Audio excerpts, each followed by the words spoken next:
Daniel from Legendary. I'm here with a JK that I am replacing the engine on.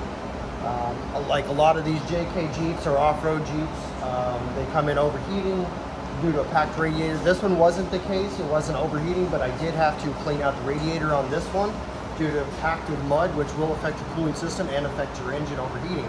This one actually had came in for an oiling concern, and a previous shop had not followed a bulletin for a changeover oil filter, and this piece came out of the cap, lodged itself, and it cut off oil flow to the tops of the engine, and it ended up hurting the engine.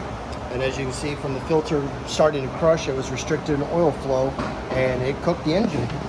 So you always make sure you use the right technician and shop for your repairs. And here at Legendary, we have access to all of those bulletins and service information to do it right.